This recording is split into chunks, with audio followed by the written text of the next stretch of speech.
It's day 10 of our 12 days of Christmas. And so if you've missed the other days, be sure to go back and watch those, and be sure to subscribe for other things coming up, because even after our 12 days of Christmas is over, I'll be continuing some other content. And so today we're doing something special for Santa and the kids. And watch for my videos every day but Sunday during my 12 days of Christmas. Let's get going.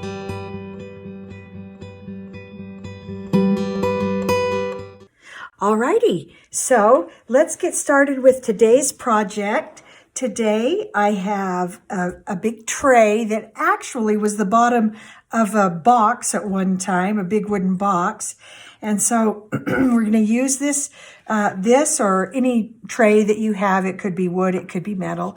And then we have a big print, a big cut that I did on the Cricut.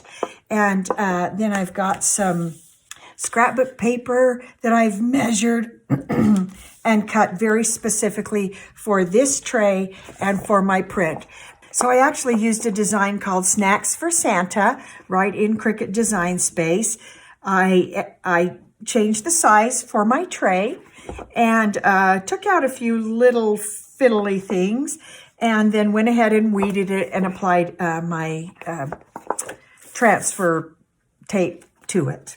And so that's ready to go.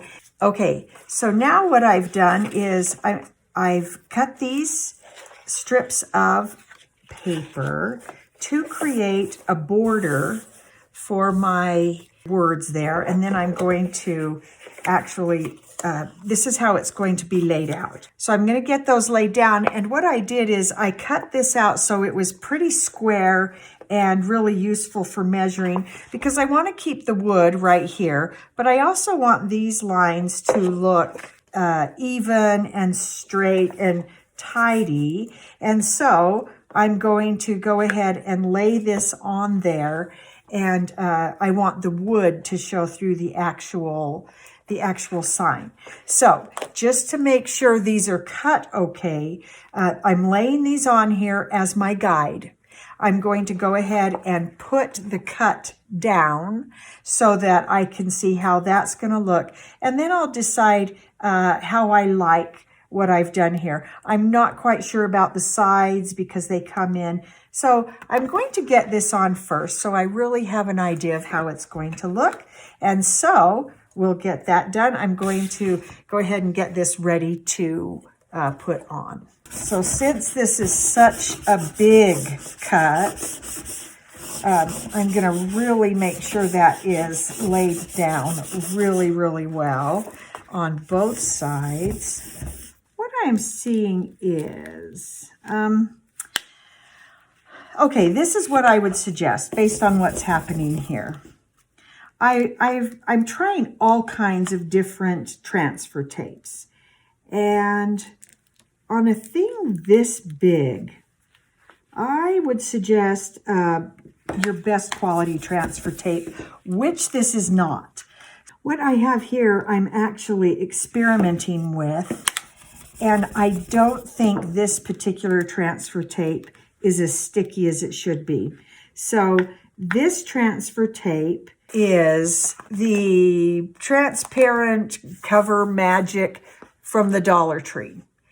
It isn't very sticky, and actually I'm seeing that it's going to be very hard to get this design up with all of the little parts.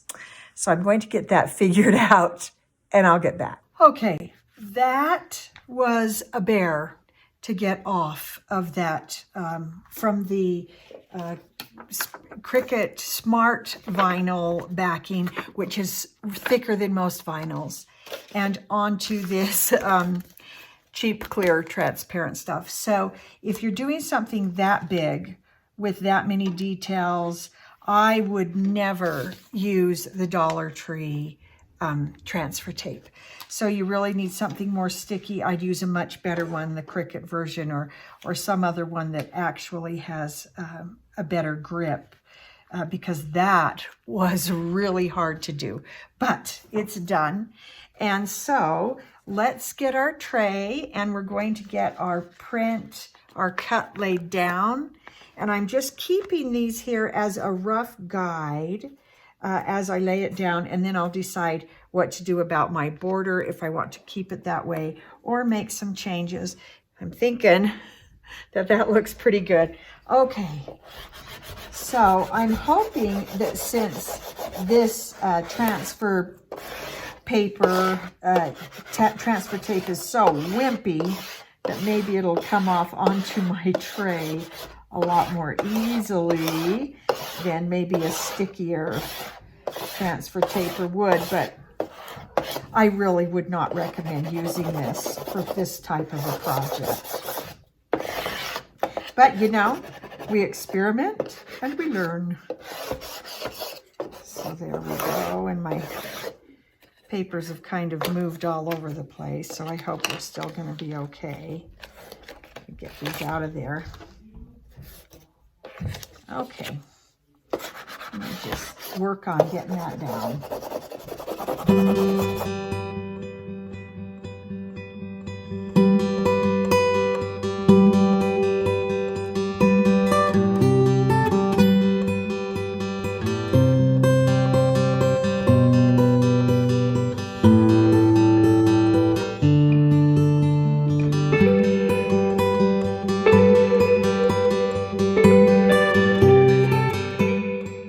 Okay, now what I'm seeing is some of these come up and lay just a little off. So I'm going to just lift them slightly and then let them fall back down to where they actually need to be. And maybe there, just let them naturally realign. Because these little lines here, very tricky. So, okay. So I know which places are particularly problematic. So I can pull up some of the rest of this. And in fact, on this one, the whole time I have been doing this little trick to make it more manageable. And I'm checking, I'm seeing that there's nothing remaining there, that, you know, any stragglers. And I'm going to cut that off because this is, it just gets big and difficult to manage. And there are probably ways to do this that are more efficient than mine, but it's a suggestion from, you know, a basic newbie. So I figure if I can get some of the parts that are less tricky up, then I can come back and focus a little bit on the tricky parts. This one's coming up a little bit easier than the, oh, there's one of those dots. These little dots on the berries have been very difficult to keep in the right way. There we go. And I'm not worrying too much about where the little dots are on the berries.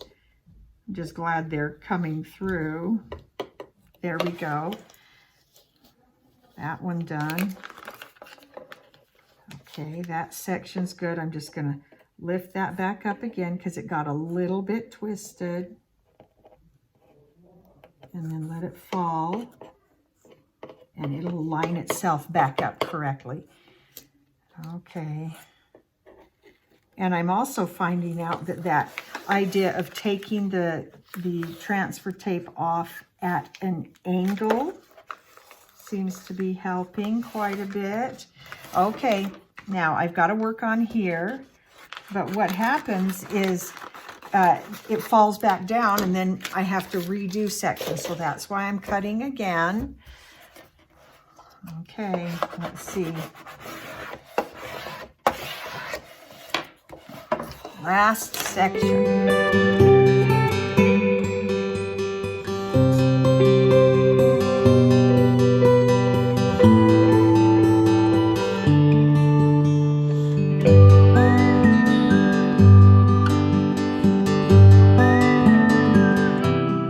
I am looking at this, and I don't know if you can see it, but if I put these back down, I'm trying to get an idea of how this will look. And right off, I see kind of a fail, a big glaring problem with this. And you're with me as we learn. So here we go. I think this is too light. I don't like the white. I do like the border. However, I think I need to even it up a little bit because I don't like how these are thinner and these are wider. So this is what I'm going to do. I'm going to keep the border. I'm going to recut these to the same width as these red ones because I think that would look prettier, or at least to the same width as the other green ones. I'm going to reprint this. I'm going to resize it for my the border I like, and I'm going to print this in either a dark blue or a red. I'm going to redo because this is a fail. And I feel like sometimes a fail teaches us more than success all the time. And you know, isn't that true in life as well? That failing is okay, and we don't have to whine and cry over it. We learn from it and we move on. And that goes along with that whole idea of perfectionism. Why? So progress and mastering is much better than perfection, because perfection with us does not exist. So I am going to redo. You've seen the steps. So I'm just going to redo, and I'm going to come back and show you my finished version after the fail, what I've done to make it right. Okay, as I'm redoing, I just realized there's some other little bit of information that might be helpful. When you're redoing and you've got to take up a fail, instead of scraping everything, just start one bit and then pull it up. If you try to scrape it up all the way through, it kind of breaks apart like this and becomes difficult to get up. So, for example, in this situation, start a letter and then just pull it up like this. Much easier than going through and scraping like this, okay? So hopefully that will be helpful if you've had a fail and you need to redo.